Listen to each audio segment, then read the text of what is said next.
Hello and welcome back to Pillars of Eternity. Where last we left, we just got to the Gilded Vale, and we are on our way to see if we can get some insight on what happened up north. Also, see if we can improve, level up, maybe get a companion. Companion would be great right now. Some form of tank would be amazing. Not a problem. But let's see if we can find anyone in town. Any friends at all?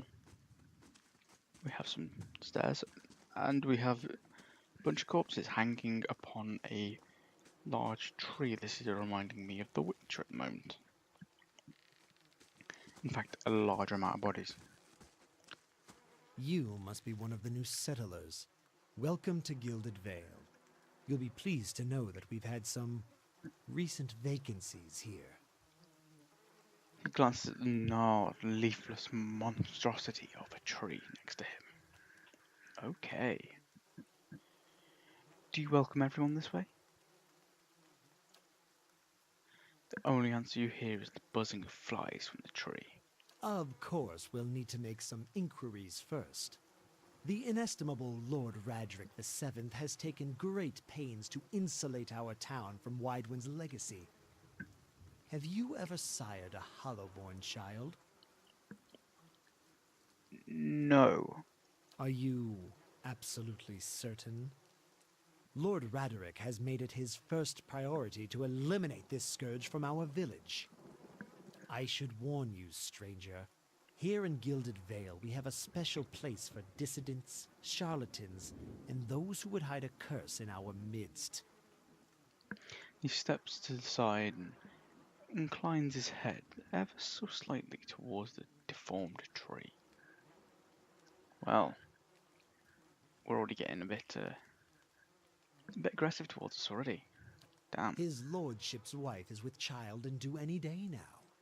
Without his approval, I shan't be able to find you a permanent settlement. It will have to wait until after the birth.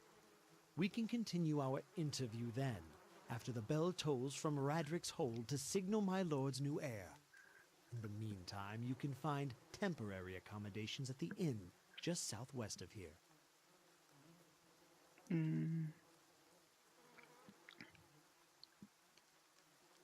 Before I go there, I saw several people conducting a strange ceremony near some ruins.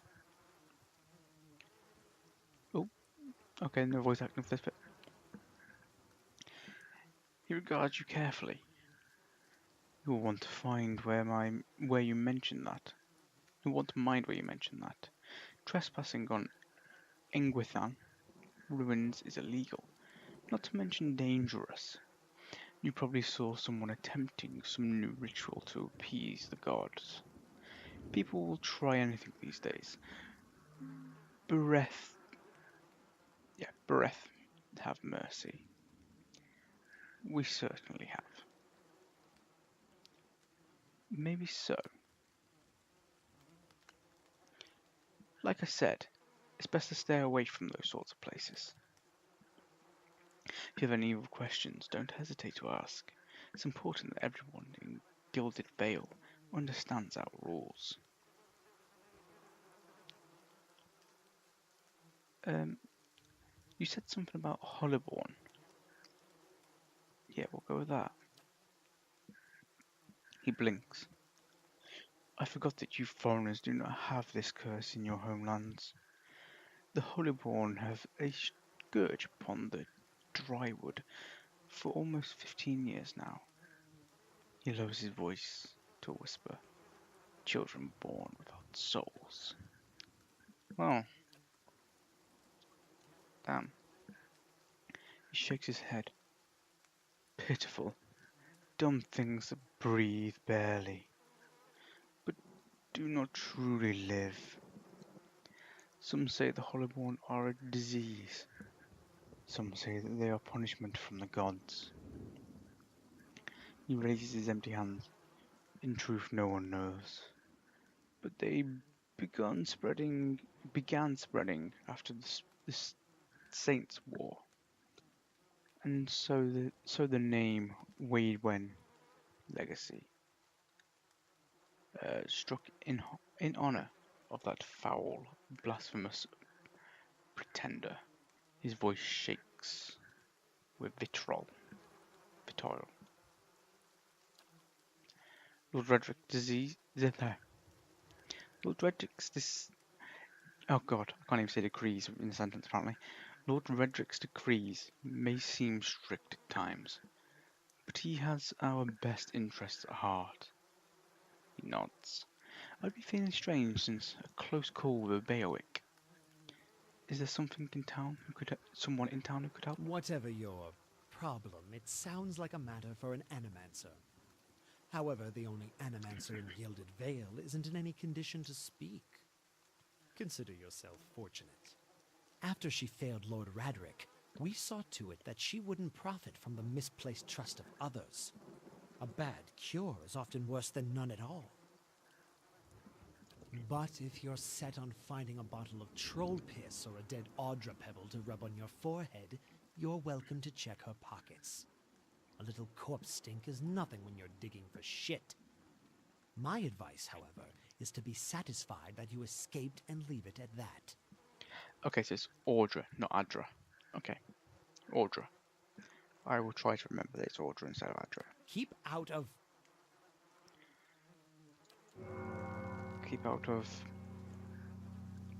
your sight. Listen. 2 tolls. Let that be the last. 3. Gods have mercy. It seems your arrival is ill-timed. He looks out towards the east, his expression unreadable. He blinks slowly and turns his attention back to you. 3 bells toll only for the death of a Radrick. I fear Lord Radrick's heir is lost, or else Hollowborn, and so lost all the same.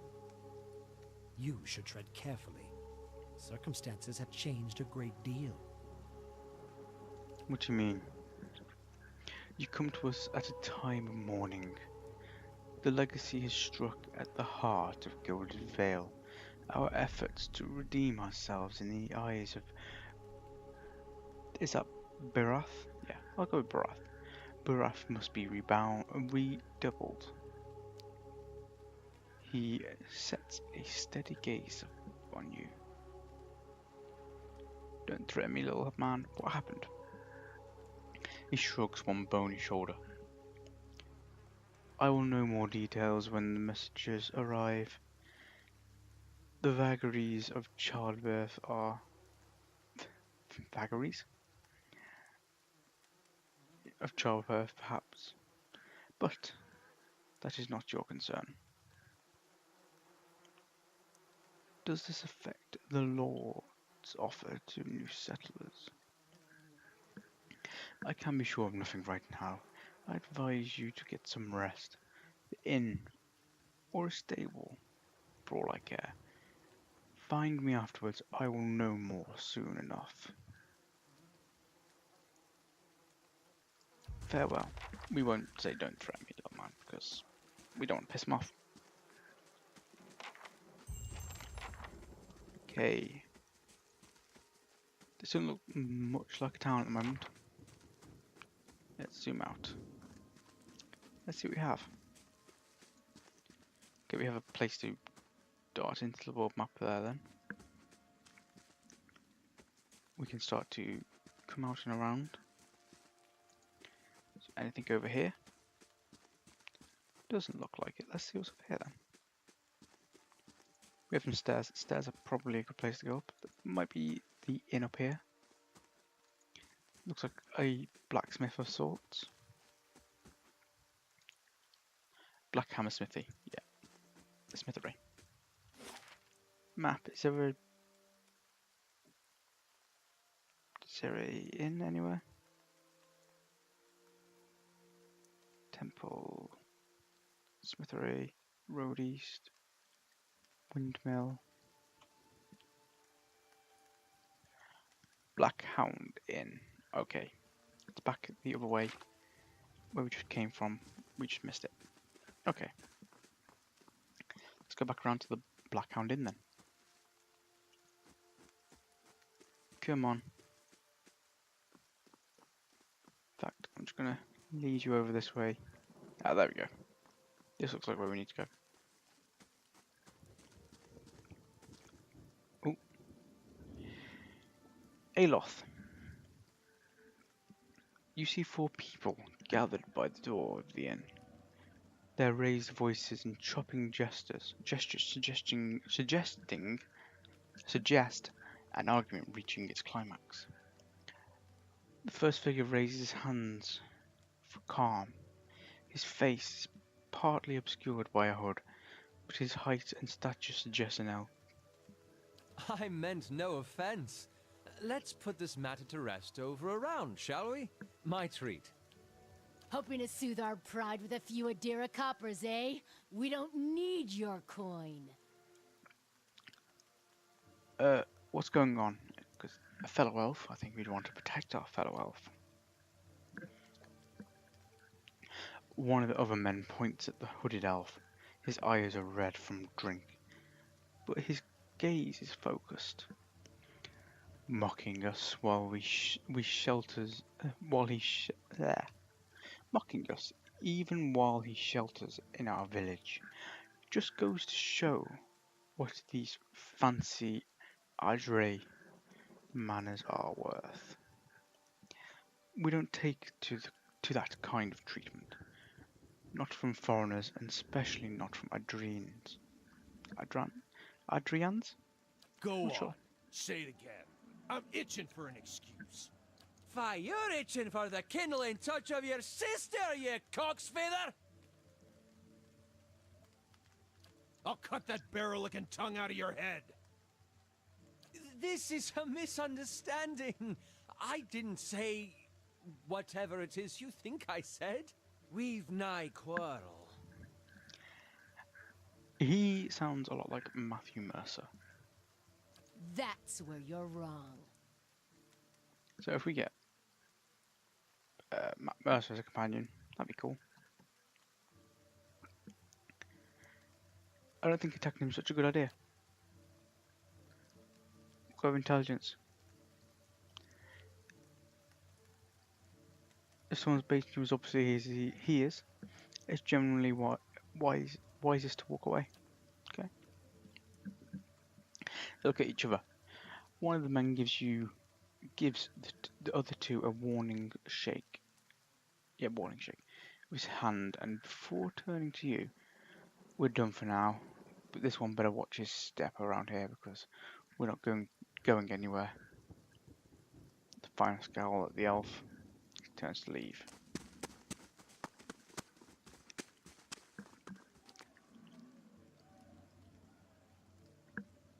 As the 3 stumble away, the elf turns to you, the tension almost gone from his smooth face. Not quite how I hoped to get to know the neighbors. Thank you for your timely assistance with that awkward situation. I'm glad I could help. Courtesy is a rare pleasure in these parts. Though your accent suggests that you are no more local than I.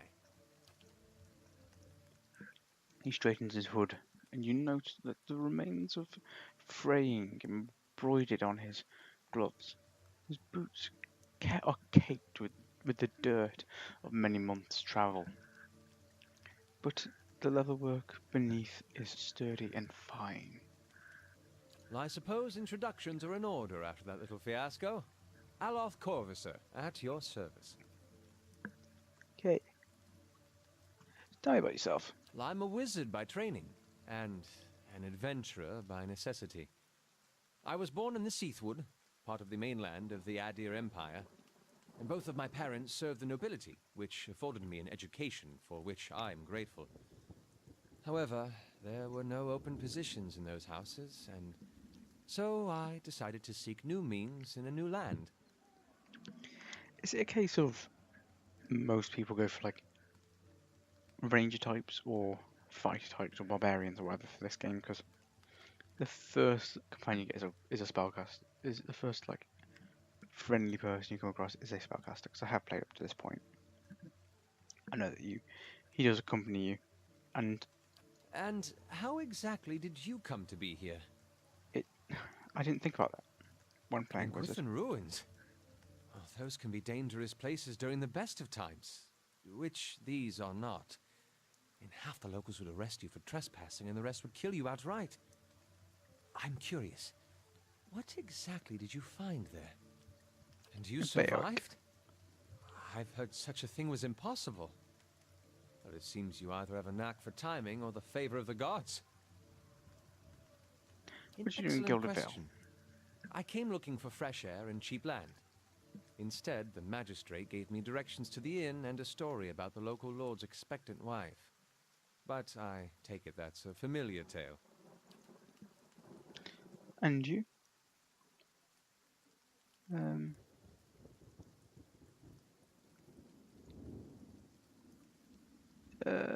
I've been experiencing strange things of late. I'm looking for an expert on souls. Indeed.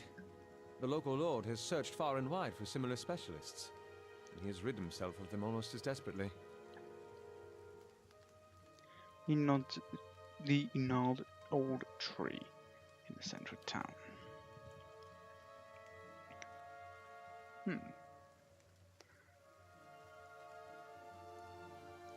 I expect that such an experience would be best sought elsewhere. Expertise, not experience. Just how did you manage to come across these those three I'm drunks? afraid that was a matter of misunderstandings and mistranslations. It doesn't help that people in these parts remember their war with Adir like it was yesterday.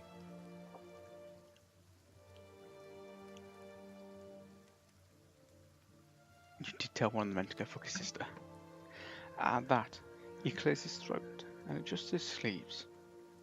As I try to tell them, they misheard me, perhaps all too easily. After a few pints, and the accent doesn't help. I heard the same thing. For just a moment, he looks as if he's about to say something else. His expression brightens with mischief, but before he can speak, he forces a tight smile, biting his lip so hard you expect to see blood. Finally, his face relaxes, and he shakes his head. I should speak more clearly next time. My apologies. You don't exactly look Begging like your Settler. pardon, but neither do you. Yet, circumstances can find a person in the strangest of places. I should go. How should I, given recent events? It's just as well. I've had enough of the watered wine and lumpy beds at the inn. They say even the owner tired of the place. Just up and left one day. It explains quite a lot about the upkeep. Perhaps I could join you. I could use a change of scenery, and I find it's better to travel in numbers. Of course. So do I. Let's go then. Excellent. I shall follow you. We are literally at the end of what I know about this game. Yeah? I think I got to this point, and I played through it. Played through like the first beginning bit a couple of times to see what class I liked and things like that, and then put it down. Yeah, and this is pretty much as far as I've gone. I might have gotten a little bit further and did a couple of other like side things, but nothing main quest related. Let's get some sleep in the inn. This takes too long. You won't be hearing me because I'll cut it out. Okay. Let's see what we got in here. Got an innkeep? Nope. Nope. I wanted to speak to the innkeep. How do you do? There we go. Oh, greetings and welcome to the Black Hound Inn. The innkeep bows her head. Go. Okay. Please sit. Wait here. Oh, well. Please sit. Where you like? Oh, God. My brain just died for a second. Please, sit where you like. Would you like a drink? A room? We have Two available at the moment. I'm afraid we can't offer much by the way of a good meal today. She sighs. Unless you're fond of cold porridge. Like a room, please. Of course. We keep them nice and tidy. Common room. Labor room. Laborer's room. Drywood. Direwood? Pride? Direwood's pride? Maybe. Common room. Okay. We'll get that out of the way. Your sleep is restless and fevered, assorted by hisses and whispers, blanketed with a suffocating anxiety. You open your eyes to awaken and find yourself in front of gilded veils of gallows tree. The cracking of the ropes growing louder. God, I can't read today. Your mind growing louder in your mind until the sound is deafening. Hanging from the tree is an old dwarf woman, whose face is shriveled inward like moulding fruit. Her head hangs limply to the one side. As you look at her, she looms larger and larger in your mind until she is mere inches from your face. Suddenly her head snaps up, her eyes open, and they are empty, and behind them is a vast nothingness that makes your stomach drop. Her mouth slowly parts, and a gust of rancid air speaks a word. Watcher. You jolt awake, the foul smell of the dwarf woman's breath still permeating your nostrils. Sweat runs down your face in thick droplets, and your skin is soaked from head to toe. You remember the woman. You remember seeing her decaying face while you spoke with the magistrate. He called her an animancer. Though it fills you with a new queasy apprehension, you feel a strange compulsion to see this woman once more, if only to confirm she is truly dead.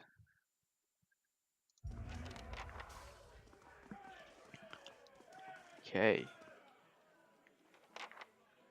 We are arrested, which... Ready when you are. Yeah, we got some more... We got 3 spells now instead of Ready when you are. just the 1. Okay, great. Ready when you are. Let's go and see this woman then. Okay, Not a problem. let's go.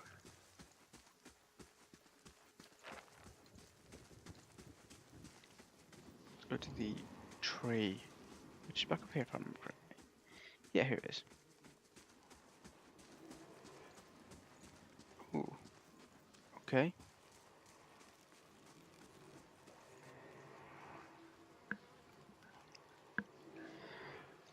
The squat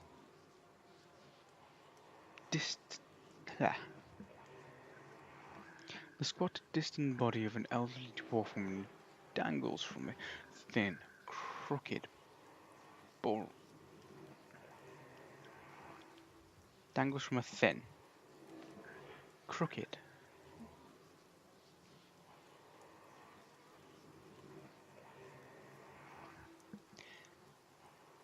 The squat, distant body of an elderly dwarf woman dangles from a thin, crooked bow that sags at the tug of her noose. Fuck. The squat, distant body of an elderly dwarf woman dangles from a thin, crooked bow that sags at the tug of her noose. The bloated purple flesh of her neck worn away in patches like moth-eaten linen. Bulges over the rope and suspends her, and her lifeless head lolls forward, rigidly from one side and to the other when the breeze shifts. Apparently, I can't read. You receive a faint glow around her. You perceive a faint glow around her that casts no light on its surroundings, but there is a tepid warmth to it, and you feel somehow that you could reach out and touch it, not with your hands, but with some aspect of yourself that is no worldly dimension. Worldly. Reach out to the woman. You take a deep breath, clearing your mind, focusing on your objective. As you exhale, you feel yourself spreading out towards the hanging woman, perceiving all that lies between you and her with new, unfamiliar awareness. When you've expanded enough to reach her, there is a sudden jolt into your mind, a ringing electric surge of images and words and sounds. Involuntarily, you shut your eyes and feel yourself begin to be pulled down to some deeper consciousness, in a space occupied only by you and the hanging woman. And while you open them again, she is staring at you, with eyes clouded with a milky fog, her body still swinging in the wind. You no longer feel from the tree that stands planted in the midst of void, in a misty void. I can't speak or read apparently. The woman gives you a slow nod of her head, the rope creaking as she does so, and she smiles at you. Have you come here for me, dear, or have you gotten lost? Ah, it is both, I think. Yes? Am I imagining this? No, I think not. A pity that. It would be simpler. A mercy, even. To not have to wander anymore, no? Alas, we are here, you and I. Wherever here may be. How are you able to speak to me? Is that what we're doing? Perhaps it just seems that way. Perhaps it is the easiest way for your mind to make sense of it. I think it is a very good choice. I need to understand something. What's happening to me? What's happened to me? She nods, a look of pity on her face as though consoling a child. The world looks a little different than it used to, is that it?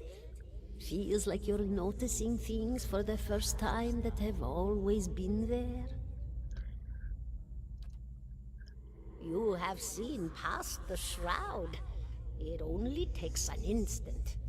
Your soul remembers, yes? Remembers how it sees when it leaves the body, like being reminded of a dream you had forgotten. You are a watcher now, and a watcher you will stay. What's a watcher? What indeed? Long hours have many animancers spent studying such things. Not I, though. Not I. I'll tell you what I know, though, since fair is fair, and here we are visiting, you and I, and it reminds me of better times.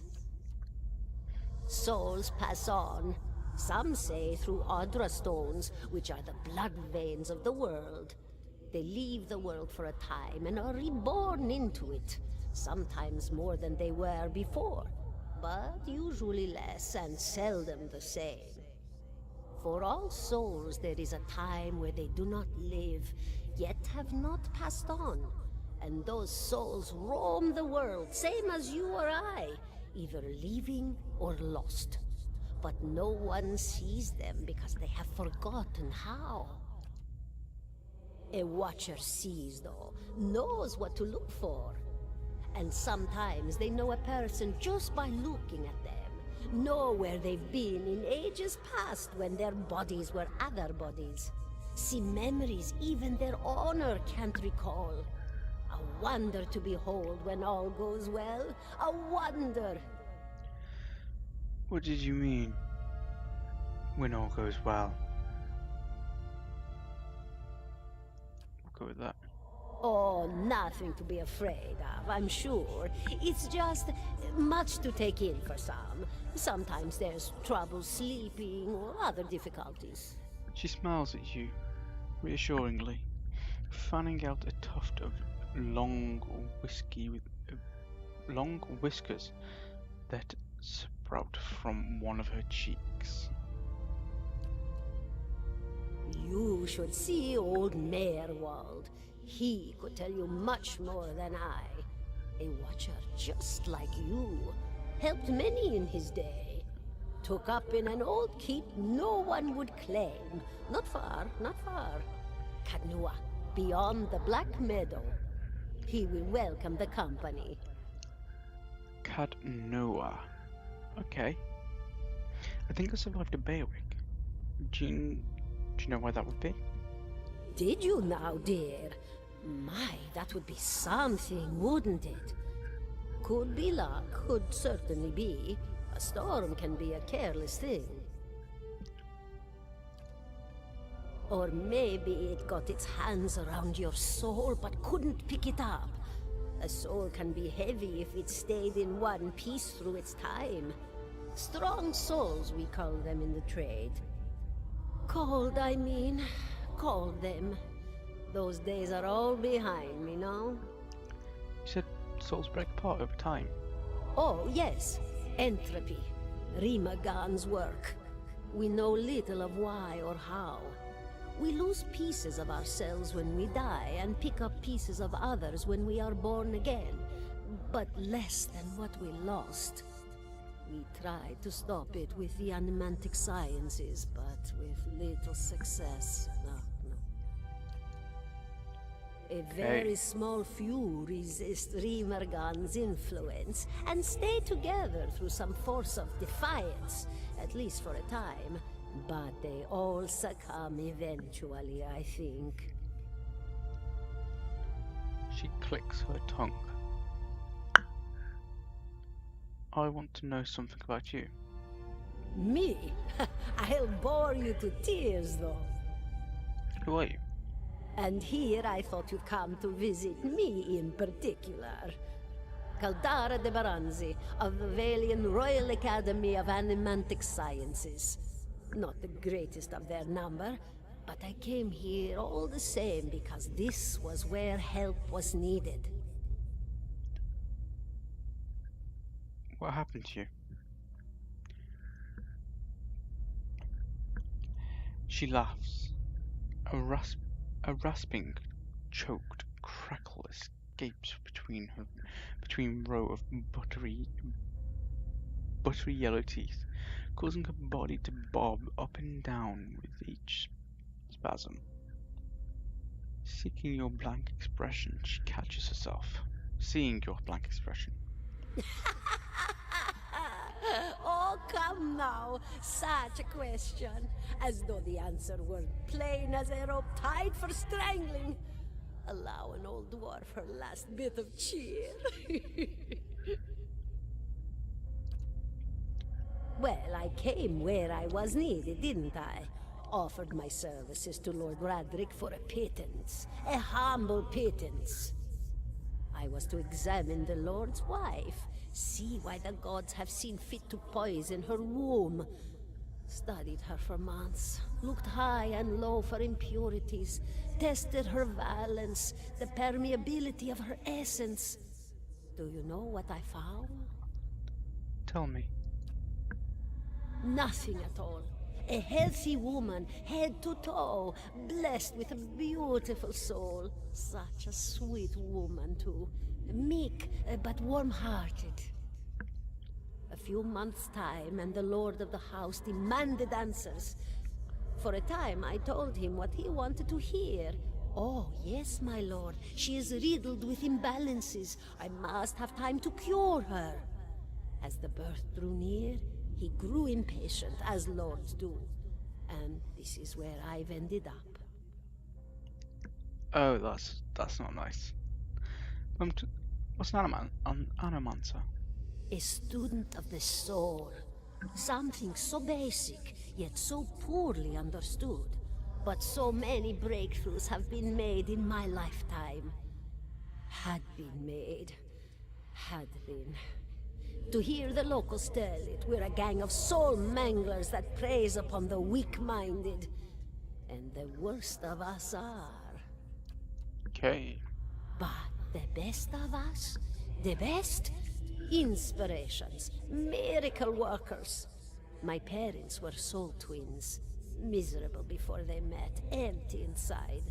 It was an animancer who helped one find the other. Turned their lives around.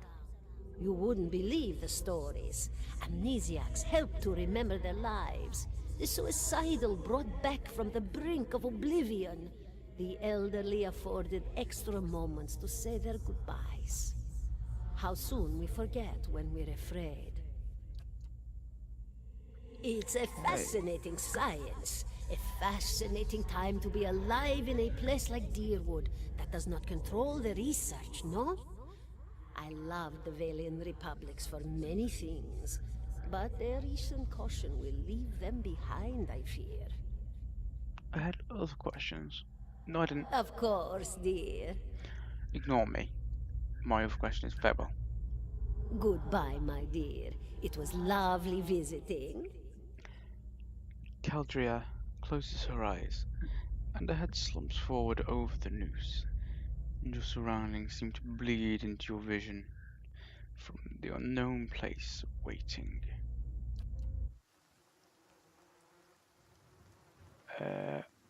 Aion was granted Crucible of the Soul. Alos looks at you through narrowed eyes. Are you alright? You seemed lost just now. I am a watcher. His arch eyebrows recede into his hood. Well, that's interesting. He gives you a sly grin. And I expect that explains how you survived survived a Beowulf, hmm? In any case, I appreciate your honesty. Since we're traveling together, it's probably wise for us to share these things. Do you know anything about Watchers? Only that they're rare, and that they seem to have a unique insight into certain soul conditions. He coughs. As you just demonstrated. Let's continue on. Okay. So, we want to continue on. 17 and a half. 17 and a half what? 17 and a half what? Okay, let's continue on. Okay. I suppose we need to go to the Mangarine Fork. Magran's Fork. Sorry, Mangarine. Don't know what that is. Okay. Then we can go to Cade Nua. Okay. Hopefully. Except yes, we'll go there. Okay. Not a problem. So we're in the forest. Fuck. There's wolf over there. Let's see if we can avoid it. No point in starting a fight that we don't need to start.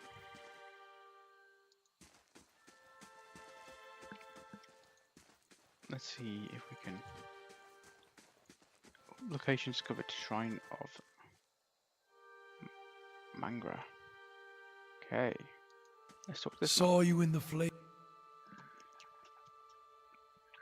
Squatting at the base of this statue is an incredibly ugly man. Wow, that's pleasant, isn't it? With... Wow. Bulging red cheeks, raked by pock scars. Damn. And a scraggly beard. Doesn't look too scraggly. He is sweating as if he has a fever, but his breathing is measured and steady, like a slow push of a blacksmith's bellows. But that comparison feels strange and unwelcome. The next comparison possibly sparks in his grin is that of a bear trap. And then out of nowhere you see that there is a hint of alchemy fire. It fades almost as soon as you identify the smell. Come to pray at the statue? The question mark is barely there, but as the man makes the statement, the statue takes on a ready cast, as if one is holding a torch to it, then slowly blossoms into waving flames. The man doesn't turn to the statue, doesn't turn as the statue blooms into fire. The others are welcome, but it's best if just you and I trade words, and your shadows stay quiet. Hands off their weapons, both arcane and steel. It's only you I want to trade words with anyway. Okay, his face tenses with Iron Bear Trap smile. Ready to spring. I swear before the whore that is Margaret, no harm will come to you in her shadow. If that's enough of a promise for you. If not...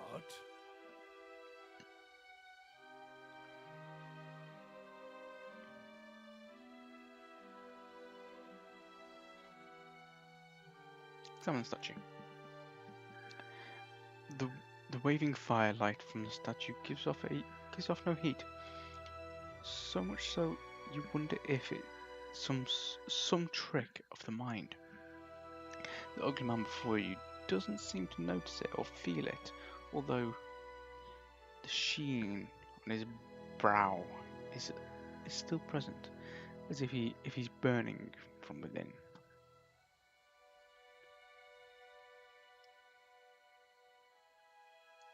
Starting the man. The sudden waving flame from the statue of Mangran casts more light on his features. The man's robes are dirty, stained with grease, and other marks of the road. The hems of his robes, including the sleeves, are burned at the edges, as if he walked a great distance across a fire, then reached into the flames with his hands and pulled something out. But while his hands are thick and callous, they bear no burns or scorch marks.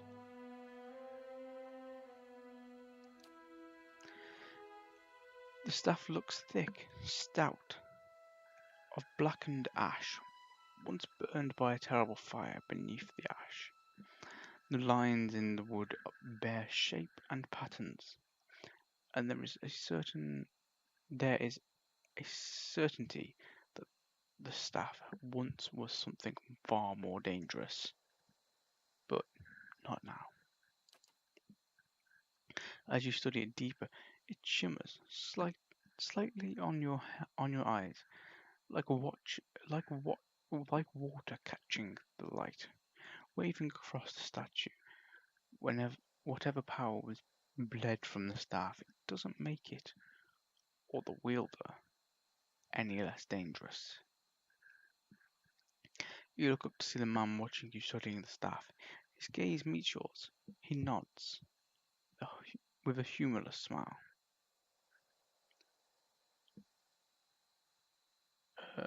Strange choice of company. Stone seems very cool. The man smiles slightly at you, at your words, then nods, never taking his eyes off you. I could do better, though the road holds little else. His eyes run the length of your frame, and he follows it with a sneer. Until now. The world holds many whores we worship. Respect comes with honest titles. I bet even you have gone against instinct in exchange for a little copper, or paid for such in countless ways. But if I give offense, if words are all that are left to a man, then why in the Deerwood of all places he should have leave to speak them? I didn't catch your name. Or why you want to speak to me. I didn't give it. You probably find names as useless as I do. The names that litter this world like debris are hard enough to wrap around the tongue. And what do they matter? It's what's beneath the skin and the letters I care about. What burns within. It's more important to me you're a watcher than whatever culture or accent decorates your letters like awkward crowns. Take pride in your actions, not where you hail from, or how your name rolls off whatever liar's tongue coats it now. Okay. Apparently, Discord did not want to go into silent mode. If you need a title to hang on me to match your own, Watcher, then call me Durance.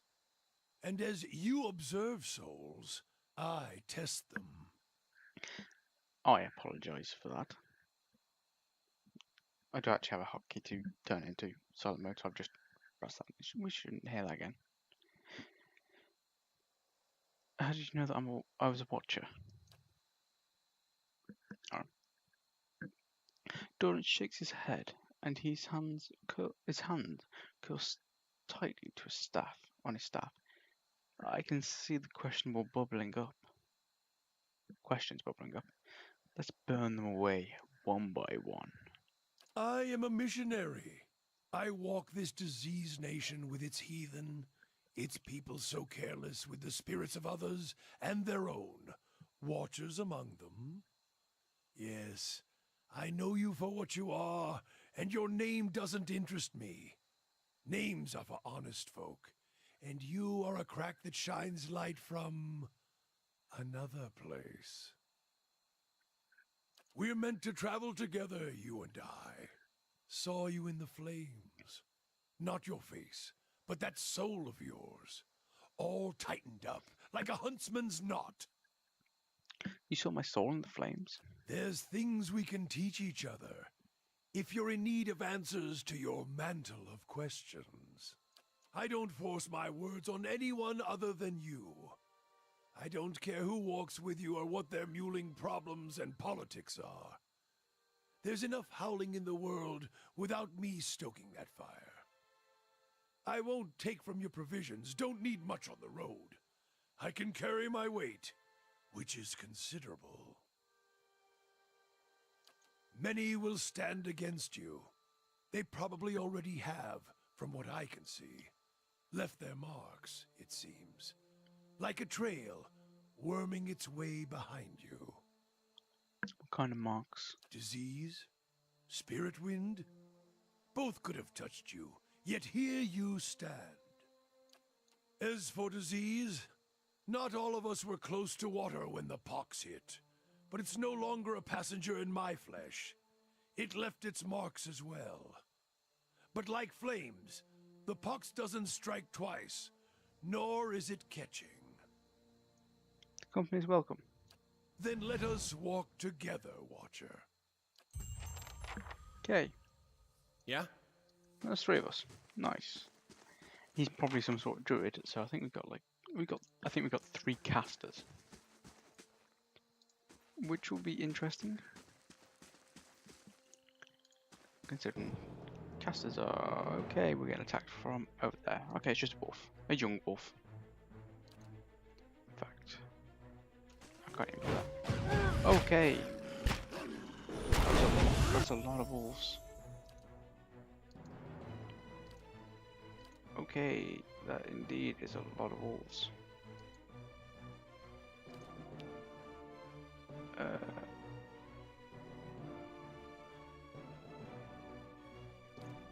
Yeah. Heal yourself, man.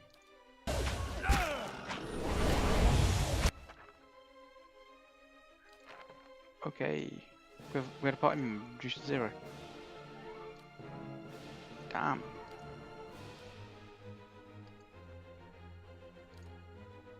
Okay, let's see.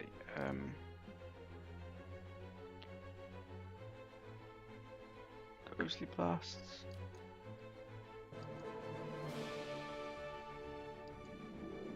when you are. Okay. I shall. God damn. I shall. That was fucking insanity. Okay, apparently... Okay, apparently we just didn't even get the walls this time.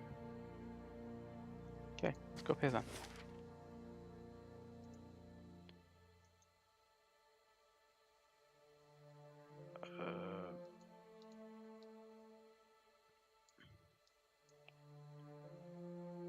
Can we not travel to Cage? No. Okay. Well. Okay. Well. You know what? I'm gonna call it there. I was gonna go for a bit longer, but I'm gonna have to think about what we need to do because it's not the right place where we're going to be going. Apparently, I might have misunderstood a quest, something like that. But that happens. Oh well. So, thank you for watching. If you liked it, then subscribe if you want to watch more. And hopefully I'll see you around. Thank you for watching, and see you next time.